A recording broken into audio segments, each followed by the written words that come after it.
শুভেচ্ছা, শুভ সময়। সুপ্রিয় দর্শক, আপনাদের সবাইকে সাদর আমন্ত্রণ জানাচ্ছি অমর একুশে বইমেলা প্রাঙ্গণ থেকে। বইমেলার ১৩তম দিনে আমরা রয়েছি এবং আজকের আপনাদের সবাইকে সাদর আমন্ত্রণ জানাচ্ছি বইমেলা সরাসরি আয়োজনে, চ্যানেলের প্রতিদিনকার আয়োজন, আপনাদের প্রিয় আয়োজন, যে আয়োজন থেকে আমরা বইমেলার পুরো দৃশ্যপটটা আপনাদেরকে দেখানোর চেষ্টা করি। এবং আজকে খুব ইন্টারেস্টিংলি আমি শুরুতেই আজকে আনন্দালোর এই পাতাটি পেয়েছি হাতে এবং পড়ছিলাম যে কী রয়েছে আজকের পাতায়, এবং দেখলাম যে বইমেলা কেমন গেল ১২ দিন, এটি নিয়ে একটা বিরাট লেখা রয়েছে। পুরোটাই পড়লাম এবং এখানে বিশেষ করে আসলে বলা হয়েছে কোন পত্রিকায় আসলে কী রকম প্রতিক্রিয়া মানুষের তুলে ধরা হয়েছে সেগুলো নিয়ে। খুব ইন্টারেস্টিং। কেউ কেউ বলছে বই বিক্রি খুব একটা হচ্ছে না, তবে অনেক বেশি দর্শনার্থী দেখা যাচ্ছে, যেমনটা আমি আজকে দেখতে পাচ্ছি। আসলে অনেক মানুষ, কিন্তু কাটতি হয়তো সে অর্থে হচ্ছে না হয়তো, কিন্তু সামনে হবে সেরকম একটি প্রত্যাশা সকলেরই আছে। অনেকে বলছে ভিড় যেহেতু হয়েছে কাটতিও নিশ্চয়ই, বিক্রিও নিশ্চয়ই সেরকম আছে। অনেকে বলছে ধর্মীয় বিষয়ক বইগুলো বেশি বিক্রি হচ্ছে, অনেকে বলছে বিষয়ভিত্তিক বই অনেক বেশি বিক্রি হচ্ছে। একজনের এক এক রকম মিশ্র প্রতিক্রিয়া, সেগুলো নিয়ে পড়ছিলাম। তারপরে একটি জায়গায় দেখলাম তরুণ লেখকদের জন্য বিশেষ সংখ্যা নামে একটি হেডার রয়েছে, সেখানে একটি চমৎকার বিষয় এসছে। আগামীকাল ভালোবাসা দিবস, সবাই জানেন প্রিয় দর্শক আপনারা, এবং ফাল্গুনের তো ছোঁয়া আমাদের গায়ে লেগেইছে।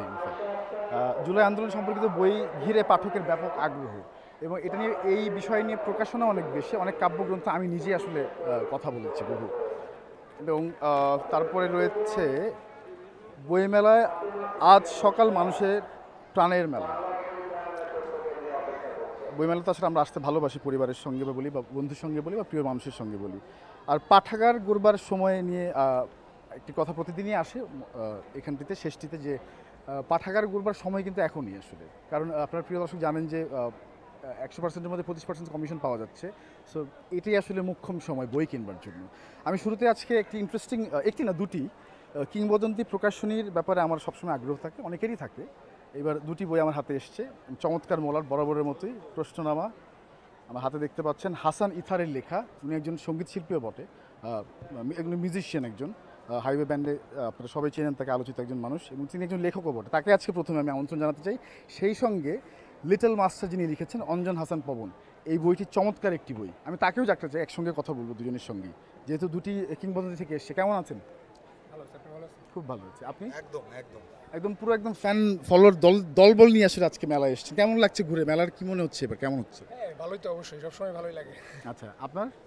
আমি আসলে এই ভিড়টা উপভোগ করি। এই একটা মাস আমাদের জন্য ঈদের মাস সমতুল্য, একদম খুব ভালো লাগে। আচ্ছা, আমি একটু প্রথমে ইথারের বইটি সম্পর্কে জানতে চাই।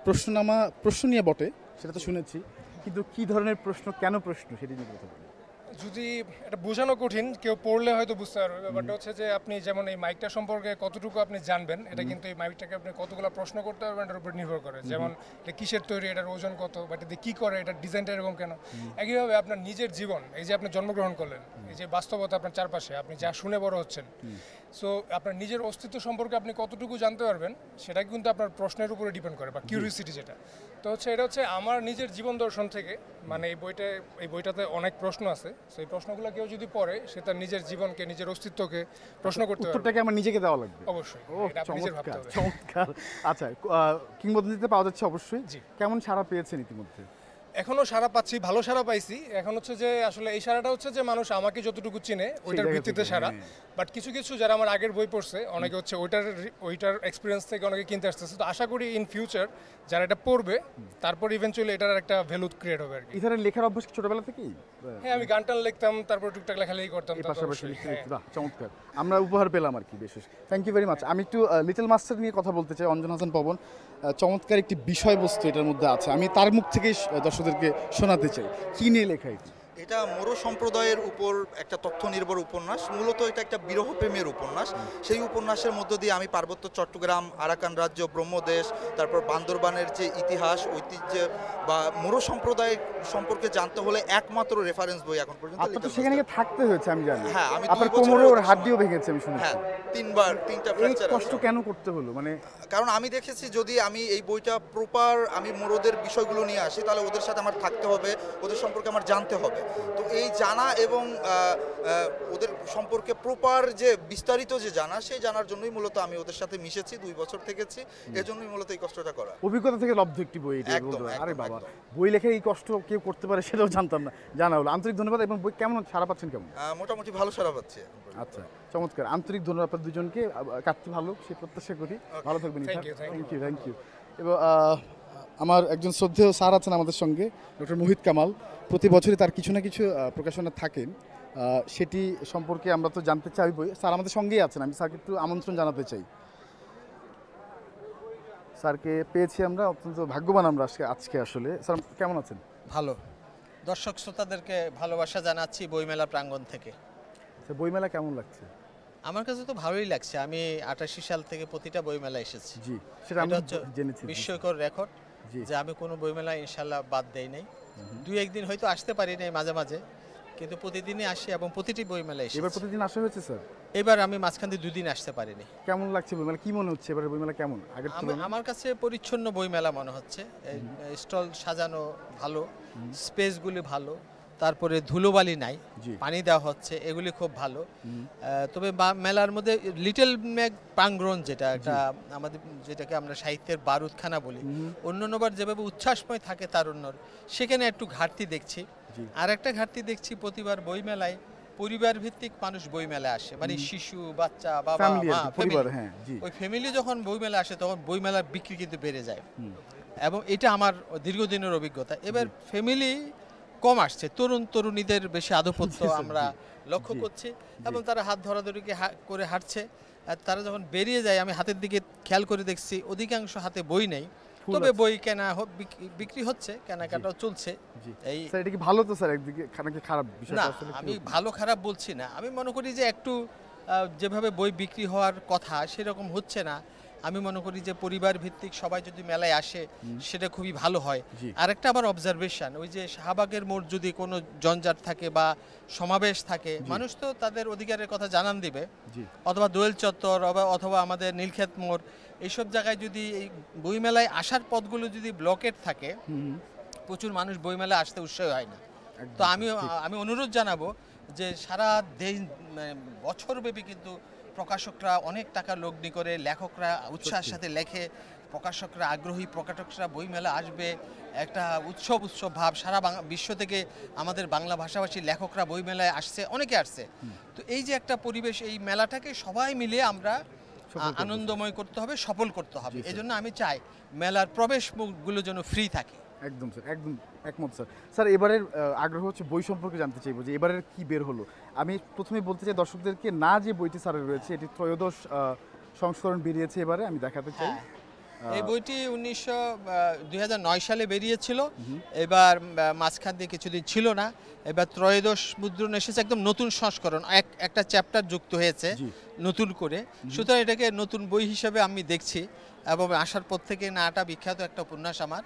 এবং এটা হচ্ছে যে না বলতে না পারার কারণে তরুণ তরুণীরা কী ধরনের বিপজ্জনক পরিস্থিতির মুখোমুখি হয়, এবং উপযুক্ত সময় না বলতে হবে, এবং উপযুক্ত সময় হ্যাঁ বলতে হবে, এবং না বলতে না পারলে তাদের জীবনে যে ছারকার হয়ে যায়, বিশেষ করে গ্রাম থেকে যেসব তরুণীরা উঠে আসে, হোস্টেলে থাকে, মেস করে থাকে, তাদের জীবনের যে বিপর্যয়, জীবন ঘনিষ্ঠ এই উপন্যাসটা।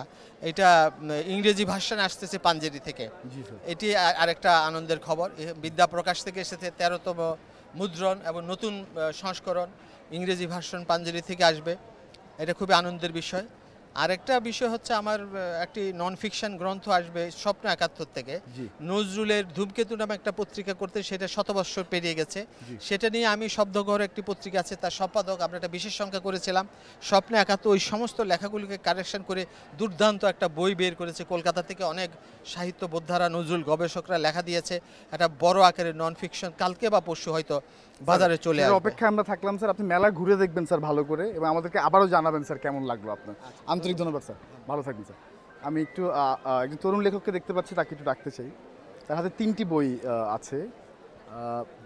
Sanowar Hussain, Bailey and Love. আচ্ছা, তারপরে রয়েছে আমি লেখক ভট্টাচার্য।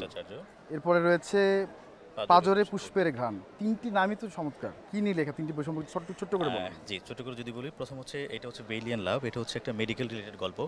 আমি পেশাগতভাবে একজন ডাক্তার, জি, সেই হিসেবে এটা এই উপন্যাসটা আমি লিখেছি মেডিকেলের উপর নির্ভর করে একটা জি। উপন্যাস। কি বিষয় এসছে এর মধ্যে? এটা মেইনলি হচ্ছে একটা মেডিকেল স্টুডেন্ট কীভাবে বড় হয়, তার পারিবারিক সমস্যা বা তার ব্যক্তিগত সমস্যা এবং প্রণয়ের যে সম্পর্কগুলো সব কিছু মিলিয়ে কীভাবে একজন ডাক্তার বড় হয়, এবং বাংলাদেশের মানুষের সাথে স্বাস্থ্যক্ষেত্রের যে একটা পার্থক্য বা একটা দূরত্ব, কেন দূরত্বটা তৈরি হয়েছে এবং এটার পিছনে কি কারণ, মানুষ কেন এই স্বাস্থ্য বা ডাক্তারদেরকে একটা দূরত্ব মেনটেন করে, জি, জি। সেটার বিভিন্ন ঘটনা আমি চেষ্টা করেছি তুলে দেওয়ার জন্য, যাতে মানে সত্যি ঘটনা আর কি, আপনার জীবনের অভিজ্ঞতা থেকে। অভিজ্ঞতা থেকে। চমৎকার। কারণ আমি তো পেশেন্ট যখন ডিলিং করি, আমি তো অনেক পেশেন্ট দেখি, তারা বিভিন্ন বিভিন্ন ক্যাটাগরির মানুষ আছে, সেটা মিডল ক্লাস থেকে শুরু করে হাই ক্লাস বা একদম লোয়ার মিডল ক্লাস থেকে আসে। আচ্ছা, এর পরের বইটা? তারপরে বইটা হচ্ছে একটা সাইকো থ্রিলার। এটা হচ্ছে আমি লেখক ভট্টাচার্য। এটা হচ্ছে একটা লেখকের চরিত্রকে কেন্দ্র করে ঘটনা, যিনি সাইকোলজিক্যাল ডিফেক্টেড একজন মানুষ। তিনি থ্রিলার লিখে থাকেন, কিন্তু তিনি যে থ্রিলারগুলো লেখেন সেটা তার জীবনের অভিজ্ঞতা থেকে লেখেন। সেই কারণে তিনি বিভিন্ন ধরনের ক্রাইম করে থাকেন, কিন্তু সেই ক্রাইমে তিনি কোনো এভিডেন্স রাখেন না, কারণ তার ফরেন্সিক মেডিসিন সম্পর্কে প্রচুর ধারণা থাকে। এর পরের বইটা? তারপরের বইটা এটা হচ্ছে একটা রোমান্টিক উপন্যাস। এটা হচ্ছে পাজরে পুষ্পের গান। এটি পড়ার আমন্ত্রণই থাকুক, এটা সম্পর্কে না বলি আমরা। আচ্ছা। আন্তরিক ধন্যবাদ সানোয়ার, আপনি ভালো থাকবেন, আপনার বই কাটতে ভালো হোক সে প্রত্যাশা রইল। Thank you so doctor much. সানোয়ারের সঙ্গে কথা বলছিলাম। আমাদের সঙ্গে আরো একজন তরুণী রয়েছেন, ওনার বই সম্পর্কে আমরা শুনেছি কিন্তু আজকে হাতে পেলাম বোধহয়।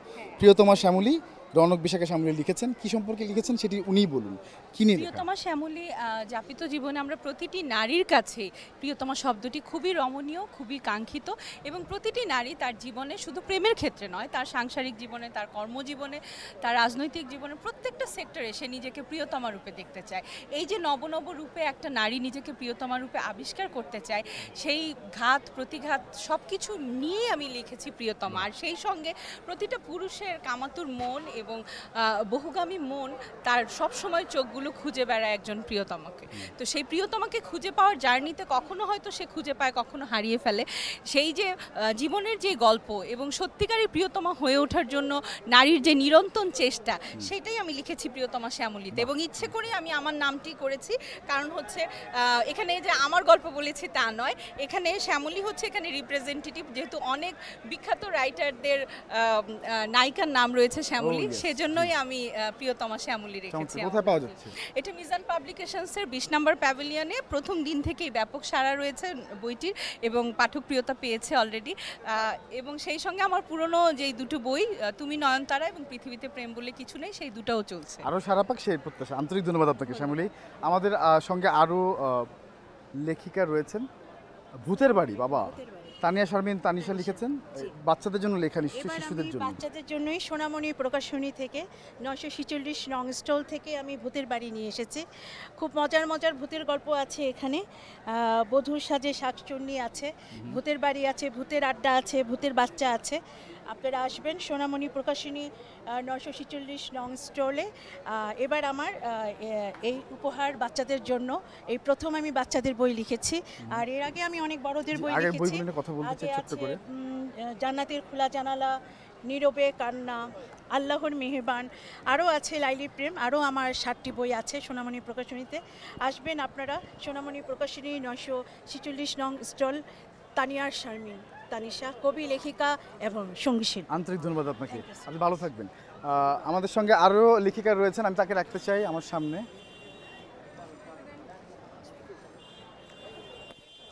আপনার হাতে দুটো বই দেখতে পাচ্ছি।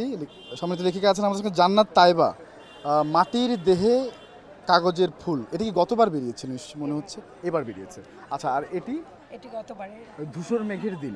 দুটি সম্পর্কে যদি একটু ছোট্ট করে বলেন আমাদের। কাব্যগ্রন্থ, কাব্যগ্রন্থ। মাটির দেহে কাগজের ফুল, আপনারা বুঝতেই পারছেন নাম শুনে। জন্ম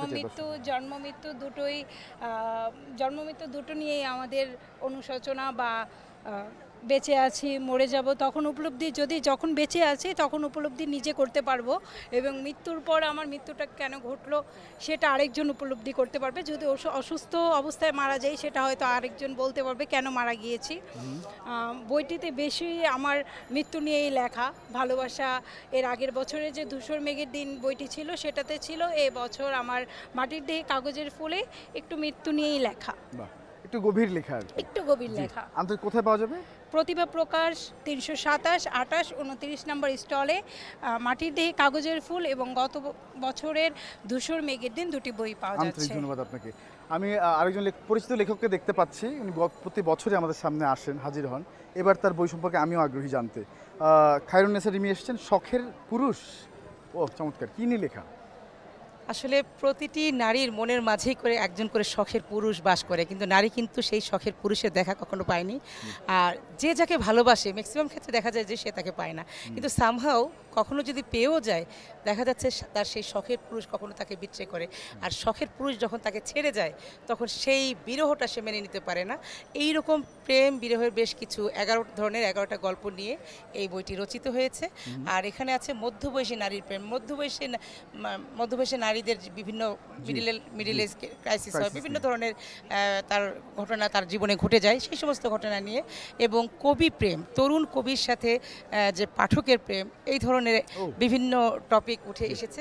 11 ধরনের 11টি গল্প নিয়ে বইটি রচিত হয়েছে। বইটি পাওয়া যাবে হচ্ছে শাহজি প্রকাশনী 64 এবং 65 নং স্টলে। আন্তরিক ধন্যবাদ। আপনার সমসাময়িক গল্প ভালো কাটতে হোক। হ্যাঁ, অনেক ধন্যবাদ। আমাদের সঙ্গে আরেকজন লেখক রয়েছেন, গতকাল তিনি কথা বলেছিলেন, আসেন। চোখের ভেতরে নুহের প্লাবন, অন্তমিলন লিখেছেন, তার কাব্যিক গ্রন্থ। আমি তার কাছ থেকে শুনবো, ছোট্ট করে সংক্ষিপ্ত বলবেন। সংক্ষিপ্ত করে আসলে আমাদের হাতে সময় বলার খুবই কম। কিছু নেই। আমার এই চোখের ভেতরে নুহের প্লাবন আমাদের সমগ্র বাঙালি জাতির চোখের ভেতরে নুহের প্লাবন। আমরা যেই অশুভ শক্তির ভেতর দিয়ে এগিয়ে যাচ্ছি, বাংলাদেশকে এগিয়ে নিয়ে যাচ্ছি, সেই এগিয়ে নিয়ে যাওয়ার চোখের ভেতরে নুহের প্লাবন। এই চোখের ভেতরে নুহের প্লাবন আমাদের তরুণ সমাজের জন্য একটা তাৎপর্যপূর্ণ এবং গুরুত্বপূর্ণ একটা কাব্যগ্রন্থ। কতগুলো কাব্য রয়েছে? এখানে প্রায় 80-90টা কবিতা রয়েছে। এটা 10 ফরমার একটা বই। ইত্যাদি গ্রন্থ প্রকাশ বইটি করেছেন এবং 19 নম্বর প্যাভিলিয়নে বইটি খুব ভালো সাড়া পাচ্ছেন।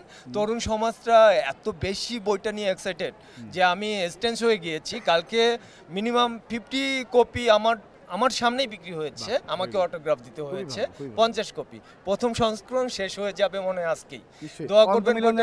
এই চোখের ভেতরে নুহের প্লাবন পড়ার আমন্ত্রণ রইল সবাইকে। আপনি ভালো থাকবেন। Thank you very much. ধন্যবাদ। ম্যাডাম আসবেন, আরেকজন লেখিকা আছেন আমাদের সঙ্গে।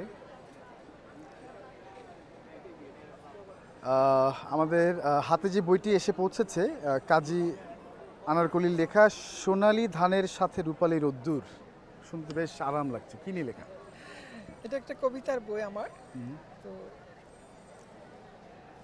এটা আসলে সোনালী ধানের সাথে রূপালী রোদ্দুর, এটা নাম শুনে আমরা বুঝতে পারি যে আমাদের বাংলাদেশ প্রকৃতির কথা, প্রকৃতির উপরে ধান, আমরা যে আমাদের যে প্রধান খাদ্য ভাত, সেটা আমরা ধান থেকে পেয়ে থাকি, সেই জন্য আমরা সোনার বাংলা বলি। হ্যাঁ, তো সেই অনুভূতি থেকে আমি একটা কবিতা লিখেছিলাম অনেক আগে, এবং এই কবিতার নামকরণ করেছি আমি এই বইয়ের। কতগুলো কবিতা রয়েছে এই বইতে? প্রায় 80টার মতো লিখেছেন বাবা। কোথায় পাওয়া যাচ্ছে? এটা জাগতিক প্রকাশনী, স্টল নাম্বার 551-52। আন্তরিক ধন্যবাদ কাজী আনারকলি আপনাকে। ভালো থাকবেন, আপনি মেলা ঘুরে দেখবেন। অসংখ্য ধন্যবাদ, ভালো থাকবেন। আমাদের আরও একজন লেখিকা দেখতে পাচ্ছি, লেখক আছেন আমাদের সঙ্গে, আসেন দয়া করে। ও চমৎকার, তবু প্রণম্য তুমি। আহমদ হোসেন বাবু লিখেছেন। কি নিয়ে লেখা? কবিতার বই। গতবারও আমি এসেছিলাম, আপনাকে আমি চিনেছি। ভালো আছেন? জি ভালো আছি। আরেকবার যদি বলে দেন এই বইটি সম্পর্কে। তবুও প্রণম্য তুমি, এটি কবিতার বই, সনেট কবিতার বই। এখানে আমি সনেট লেখার চেষ্টা করেছি, পেত্রাকীয় সনেট, ফরাসি সনেট, রবীন্দ্রনাথের মহাপয়ার লিখেছি। এইভাবেই কবিতাগুলো, সবগুলো কবিতায় সনেট নিয়ে লেখা হয়েছে। আচ্ছা, সনেট কবিতার বই খুব কম আসে এখন। এখানে 14 মাত্রার অনেকেই লিখতে সাহস পায় না, এখানে সেটা লিখেছি। এবং আমি এর গঠন রীতি যেটা, আমি সেটা চেষ্টা করেছি আলাদা করে বলে দেবার, এবং সে যেন কেউ যারা লিখতে চায় সনেট, তারা যেন দেখে দেখে অন্তত বুঝতে পারে যে এই কিভাবে এই সনেটটা লেখা যায়। আমরা একদিন শুনবো আপনার কাছ থেকে, আপনার বইটি সম্পর্কে আরও জানাবো দর্শকদেরকে। আপনি ভালো থাকবেন। আমাদের হাতে সময় খুব, আমরা একটু লেখকদের সাথে কথা বলতে চাই। আপনি ভালো থাকবেন, শুভকামনা রইল। আন্তরিক ধন্যবাদ আপনাকে। আমাদের সঙ্গে লেখক আছেন আরও একজন তরুণী। আসলে ওনার বইটি সম্পর্কে জানবো। এবারে কোনো বই তিনি বের করেন, তবে আগের অনেক ভালো ভালো বই তার রয়েছে। জাহাঙ্গীর হোসেন, এই বইটি সম্পর্কে আপনি বলুন আপনার মুখ থেকে। আসসালামু আলাইকুম।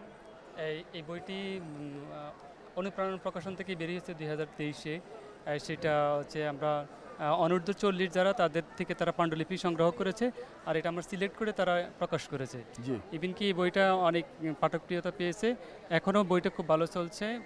Stall number Anupranan, stall number 595, 96, 97। উলঙ্গ সময় কি নিয়ে লেখা? উলঙ্গ সময়টা হচ্ছে আসলে এটা একটা সামাজিক একটা উপন্যাস এবং কি একটা প্রেমের উপন্যাস এখানে ধরা হয়েছে আর কি, যে মানুষ আসলে মানুষ একজন আরেকজনকে দোষারোপ করে, তো সেখানে মানুষকে দোষারোপ না করে নিজেকে দোষারোপ করা হয়েছে, ইভেন কি সময়টাকে দোষারোপ করা হয়েছে, ভাগ্যকে দোষারোপ করা হয়েছে। চমৎকার, নিশ্চয়ই ভালো কাটতে হবে সেই প্রত্যাশা। এবারও আপনি ভালো থাকবেন, আবারও দেখা হবে। ঠিক আছে, ধন্যবাদ আপনাকে, আন্তরিক ধন্যবাদ। যে কথা বলতে পারিনি দেখতে পাচ্ছি, তার আগে একটু আরেকজন লেখিকার সঙ্গে কথা বলতে চাই। বিকল্প বিবরণ ইলোরা লিখেছেন, ইলোরা বইটি কোথায় পাওয়া যাচ্ছে? আমার বইটি পাওয়া যাচ্ছে শাহজি প্রকাশনা থেকে, 551 কাব্যগ্রন্থ। কাব্যগ্রন্থ। কটি কবিতা রয়েছে? এখানে আছে 35টি কবিতা। জি জি, আপনার জন্য শুভকামনা রইল। আমরা আরেকদিন বিস্তারিত কথা বলবো নিশ্চয়ই। আমি চেষ্টা করবো ছোট্ট করে আরেকজনের সাথে কথা বলার জন্য। যে কথা বলতে পারিনি দেখতে পাচ্ছি শিরোনামে মোহাম্মদ ফিরোজ ভুঁইয়া লিখেছেন। কি নিয়ে লেখা? এটা সমসাময়িক বিভিন্ন সমস্যার উপরে লেখা কবিতাগুলো, এবং কিছু প্রেমের কবিতা আছে, এবং আমার এই কবিতায় ফুটে উঠেছে কিছু যেমন পদ্মা নদী নিয়ে, পদ্মা নদীর ভাঙ্গন নিয়ে। আমি পদ্মাপাড়ের লোক, সেই হিসাবে আমি ওই এলাকার লিখছি, তুলে ধরছি। আর আমি চলার পথে বিভিন্ন রাস্তাঘাটে বিভিন্ন যে সমস্যাগুলোর সম্মুখীন হই এবং সামাজিক অনাচার যেগুলো, সেগুলো আমি আমার কবিতার মাধ্যমে আমি ফুটিয়ে তুলছি। কেমন সাড়া পাচ্ছেন? কি বলছে মানুষ পড়ে, পাঠক? অনেকেই এটাকে ভালো বলেছে, এবং এতে আমি এখনও এই ভালো সাড়া পাচ্ছি। এবং আমার বন্ধু মহলে, আমি এটা প্রথমে তো ফেসবুকে কিছু কিছু ছাড়ছিলাম, তো সবাই আমাকে এটাকে করছে যে আপনার এই কবিতাগুলো আমাদের ভালো লাগে, এটা আপনি বই আকারে করে কোথায় পাওয়া যাচ্ছে দর্শকদের যদি বলেন। এটা নবসাহিত্য প্রকাশনীতে আছে, 743, 744 নম্বর স্টলে এটা পাওয়া যায়। আন্তরিক ধন্যবাদ আপনাকে মোহাম্মদ ফিরোজ ভাই। আপনার বই আর ভালো কাটতেই হোক, সেই জন্য শুভকামনা। আপনার যদি ছোটো কাকুর চকলেট রয়েছে, আপনি যদি বাসায় বাড়িতে কাউকে দিচ্ছেন সেটাও পারেন। আপনার সঙ্গে আপনার কন্যা রয়েছে মনে হয়। জি, আপনার কন্যার জন্য রইল ছোটো কাকুর chocolate. Thank you very much. আমাদের সঙ্গে আরও অনেক লেখক পাঠকরা কথা বলতে চায়, কিন্তু অনেক সময় মানে আমরা পুষে উঠতে পারি না। তবে বইমেলায় আসলে আসাটা এবং বইমেলায় পরিবার নিয়ে আসাটা বেশি জরুরি। যেমনটি বলছিলেন মোহিত কামাল স্যার, যে এবার খুব কম দেখা যাচ্ছে, এবং আসলে পরিবারটা নিয়ে আসলে এই জায়গাটায় যে মিলন মেলাটা তৈরি হয় সেটা দেখার মতো। আসলে সেটা একজন বাঙালি হিসেবে বাঙালিদের দেখার চোখের একটা আরাম, বিশেষ আরাম। এটা আসলে বলে বোঝানো সম্ভব না। গত বছর হয়তো দেখেছিলাম, এবার একটু কম দেখা যাচ্ছে। যেমনটি স্যার বলেছিলেন, ডক্টর মোহিত কামাল বলছিলেন যে সেটি হলে আসলে ভালো হতো। তরুণ তরুণী আসতেই পারে, সেটি নিয়ে কোনো আপত্তি নেই। তবে পরিবার আসলে পরিবারের যে আড্ডাটা হয় এখানে পরিবারের সদস্যদের সঙ্গে, তাদের সে আড্ডাটা খুব কোয়ালিটি আড্ডা হয় আমার কাছে মনে হয়। সুপ্রিয় দর্শক, সবাই ভালো থাকবেন প্রত্যাশা থাকলো, এবং বইমেলা অবশ্যই আসবেন। বইমেলা আসলে অবশ্যই একটা হলেও বই কিনবেন, সেই অনুরোধ নিয়ে আজকের মতো বিদায় নিচ্ছি। বইমেলা প্রতিদিন থেকে সবাই ভালো থাকবেন। বইমেলা সরাসরি আয়োজনে আজকে শেষ করছি এখানে। শুভেচ্ছা রইল। ফেব্রুয়ারি 21 অহংকার, রক্ত দিয়ে কেনাই ভাষার অধিকার, বইমেলায় মাসে বলে আনন্দিত হই। বই আমার প্রিয় বন্ধু, ভালো বন্ধু বই, সুরে সুরে বলি তাই বই এবং বই। বই আমার প্রিয় বন্ধু, ভালো বন্ধু বই।